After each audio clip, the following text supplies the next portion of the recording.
Hello, my name is EQ and this is my Deus Ex Mankind Divided gameplay series.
The year was 2027.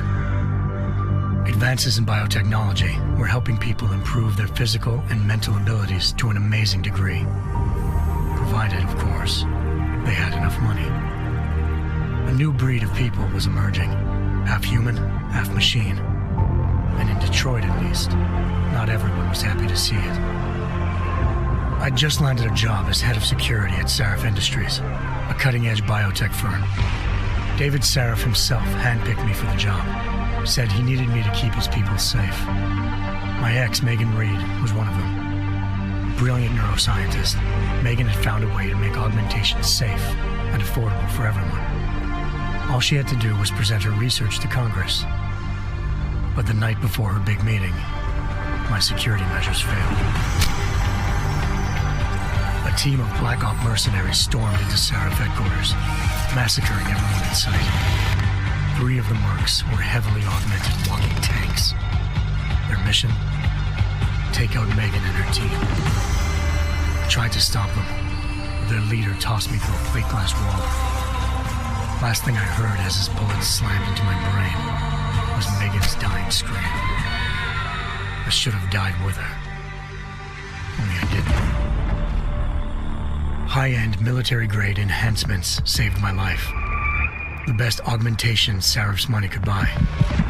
It took me half a year to get a feel for him. Should have taken longer. But 6 months into my recovery, Sarif Industries was attacked again. This time, by a radical group of pro-human purists. Violent, militant, and fanatically opposed to human augmentation. They claimed to be members of Humanity Front, a non-profit organization that wanted the UN to limit biotechnology research. The thugs broke into Sarif's factory and found machinists working overtime on a top-secret military augment called the Typhoon. Sarif sent me to retrieve it, and when I did, I found one of the so-called purists next to it, wired with cerebral implants, trying to download its classified specs. Obviously, something more was going on. The AUG killed himself before I could question him. Sarif ordered me to dig deeper, so with the help of Frank Pritchard, Sarif's head of cybersecurity, I did. Turns out a second hacker had been controlling the AUG's actions from somewhere off-site. Pritchard and I tracked his signal to a secret FEMA internment camp in Detroit. The Black Op mercenaries were there. The same mercs who'd left me for dead 6 months before. Figured they'd try again when they saw me. It wasn't so easy for them this time. I took out the tank named Barrett, even got him to give me a new lead. A penthouse apartment in China. Of course, we both knew it would be a trap in the end.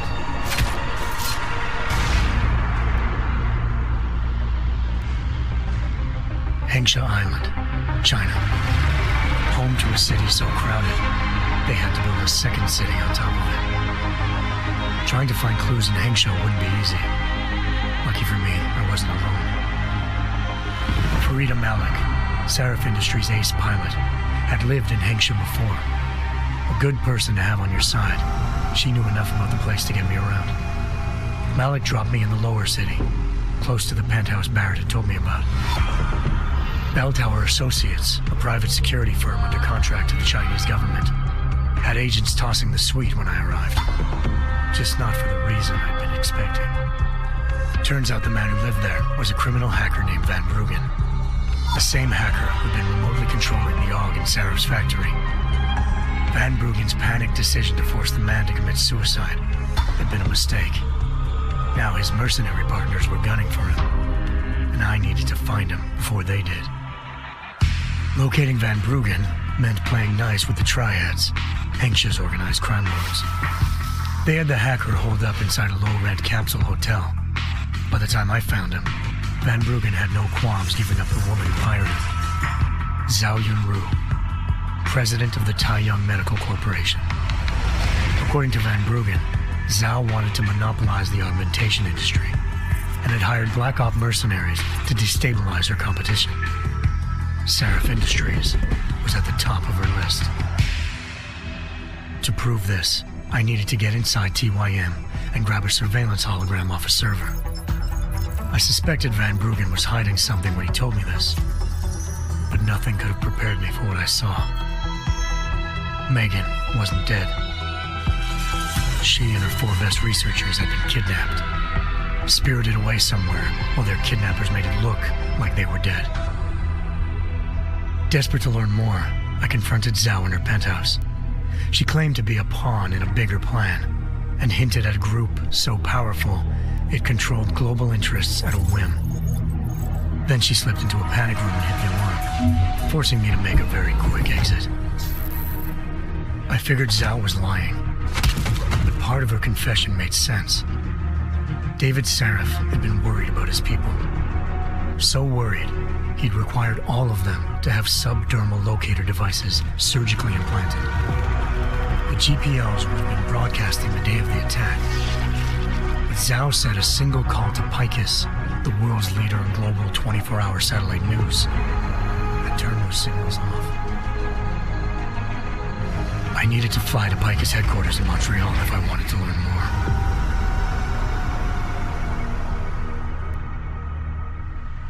Eliza Kassan, EqEST Communications' First Lady of News. Malik thought I was reaching when I told her Eliza was involved in this. The world's most famous news anchor, working with a mercenary hit squad. But when I confronted Kassan in her office, she freely admitted to jamming Detroit's satellites the night Megan's team had been taken. Said she's just been following her commands. I suspected she wanted to say more. But Black Op mercenaries showed up looking to shut us both down. And just like that, the Eliza I'd been talking to disappeared. The Mercs were led by an augmented killer I'd crossed paths with twice before. Fedorova, a woman who'd made silence her best friend. She waited for me to track Eliza's transmission to a secret server room underneath the EqEST complex, then jumped me from behind.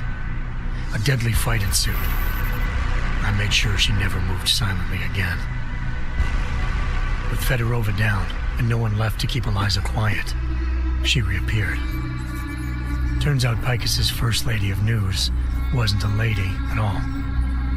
She was a sophisticated AI program, engineered to monitor data streams and control what people believed. Eliza told me the Mercs had brought in a Humanity Front doctor named Isaiah Sandoval to remove the scientist's implanted tracking devices while Detroit's satellites were down. She also told me to speak to David Seraph if I wanted to learn more. By the time Malik and I got back to Detroit, tensions between normal and augmented citizens had reached a flashpoint. Riots were breaking out in several cities, and the UN was being urged to intervene. Seraph was trying hard to convince Hugh Darrow, the inventor-turned-philanthropist who'd once been a leading proponent of enhancement technologies, to help stop a possible regulatory vote. Seraph had a lot riding on Darrow. Megan's discovery would have given millions of people the chance to evolve beyond their normal human abilities, and at the same time catapulted Seraph Industries to the top of the Fortune 500. According to Seraph, Megan's kidnappers knew this and didn't want people evolving unless they controlled how it was done. He called his enemies Illuminati and urged me to keep searching. Determined to do so, I tracked down Sandoval via America's most outspoken augmentation opponent, Bill Taggart, Sandoval's boss and founder of Humanity Front. Sandoval admitted to operating on Megan's team when I confronted him, but said he hadn't removed their GPLs. He'd merely switched them to a different frequency. Pritchard was able to trace one of the signals to China. Malik and I immediately took off in pursuit. Unfortunately, the Illuminati were one step ahead.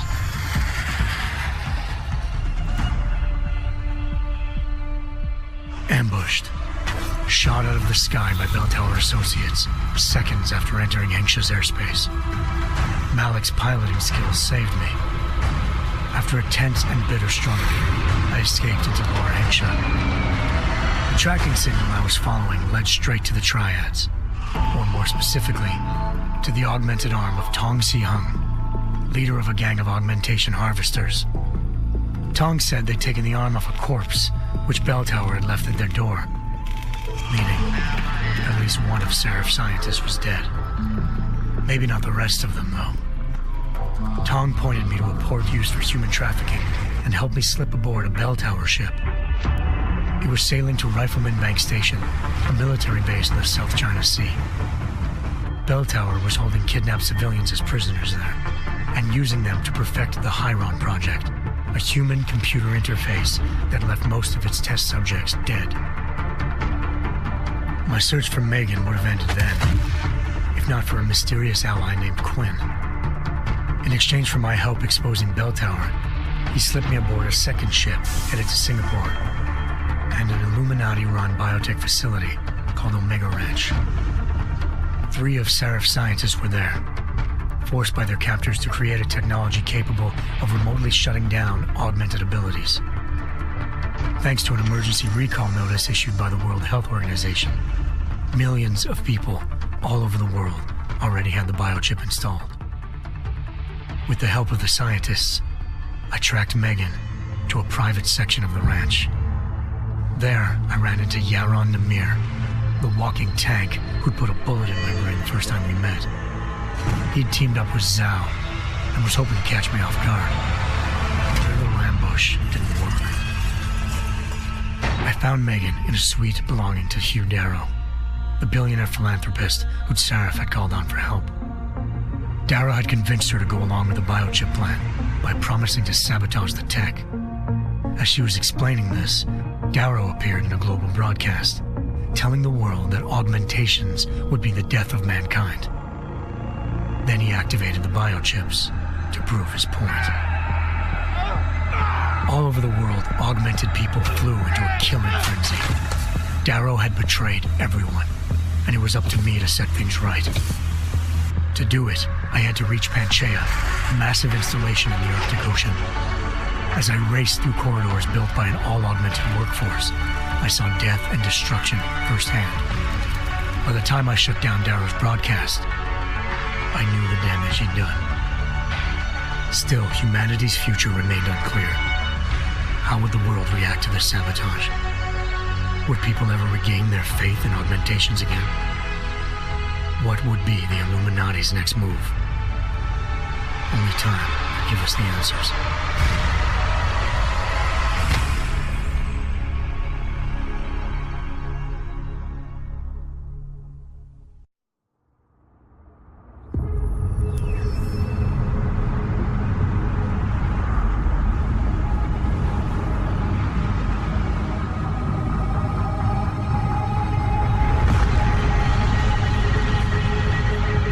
Thought I could save the world. Now look at it.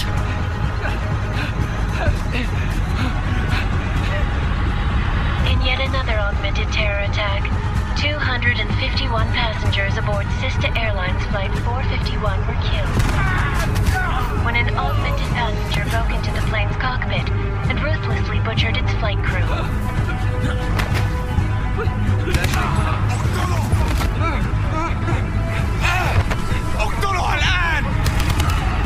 Details flashbacks to the AUG incident. That horrible day 2 years ago when augmented people all over the world flew into a psychotic killing spree, causing the greatest loss of life in recent history. Sometimes you just have to let go and embrace what you've become. Not gonna go all wonky on us now, Hansa, are ya? Well, if I do, McCready, I guarantee you'll never see it coming. Agent Jensen! Am I gonna have a problem with you? No, sir. No reason to assume you would. Good, because you are the only augmented operative on this team, and I intend to make good use of you. Listen up, all of you. We got a sandstorm barreling down our ass and we can't afford to make mistakes. We're going after this man, an arms dealer named Shepard. He's ex-Bell Tower, one of the Special Forces commanders who disappeared during the incident. And he's come out of hiding. That cannot be good. It's not. He's selling weapons and military-grade augments to terrorists. This is Aran Singh, the undercover agent who lured Shepard out of his hole. Best you see Interpol's got. For 3 years he's worked hard to get in tight with the Jinn, an Iraqi smuggling cartel that's infected the Eastern Hemisphere like a plague. Last week, our arms dealer sent a message to the Jinn, offering to sell them a shitload of black market merchandise dirt cheap. They told Singh to handle the buy. They're not gonna like it when Interpol disrupts their party. Singh's cover really that good? It is right now. We need to keep it that way. This is where the deal's going down. A half-finished high-rise hotel that's been abandoned ever since the incident. It's not a pretty picture inside. Let me guess. Most of the laborers were augmented with heavy-duty industrial rigs. So when the incident hit and they all went schizo, things got gruesome real fast. And no one, except for some homeless junkies, have been inside the place ever since. So what's the plan, Director? Singh's meeting Shepard on the ground floor, inside the hotel's main atrium. He sent the bulk of his Jinn crew to the penthouse levels to secure a vantage point. I want McCready's team to take up positions overlooking the atrium and make the arrest. Jensen, you're going in solo from the roof. My objectives? Keep the Jinn from joining the party. As far as we can tell, only one route connects the atrium to the penthouse level, a halfway decent elevator shaft. Here. I want you to block access to it. Fine. Just cut me loose. Do you plan on relying solely on your augments for this one? I'd recommend taking a little hardware, just to be sure.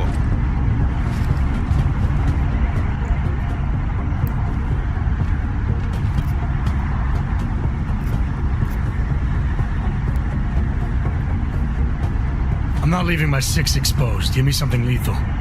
Your call, but Singh's undercover in all this. So watch your fucking sights. What about range? There's lots of wide spaces and high ceilings in there, but a number of tight and constrained rooms too. So it's a crapshoot, really.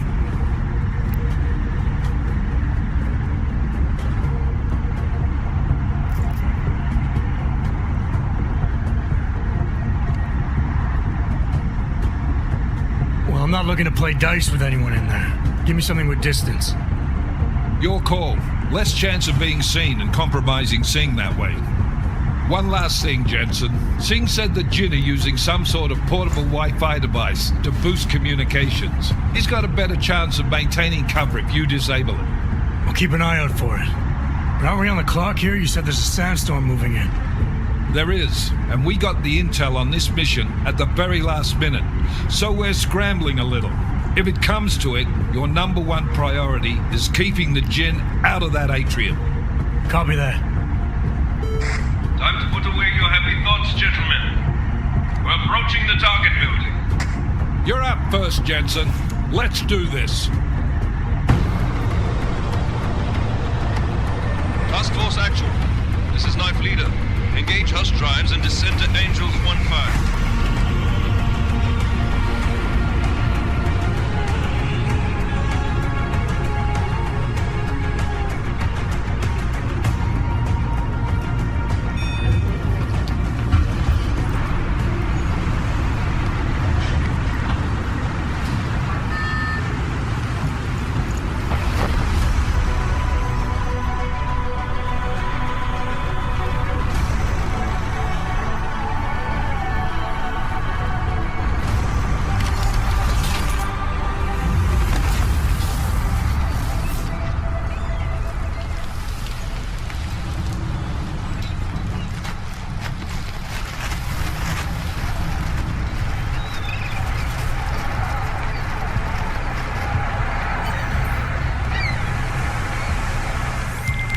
Team leader, this is Jensen. I'm on the roof. Solid copy. Move into the building. The access route you need to block is at the far end of the penthouses. And keep in mind, the direct route might not be the easiest one. Roger that. McCready will advise once his team is on the ground. Miller out.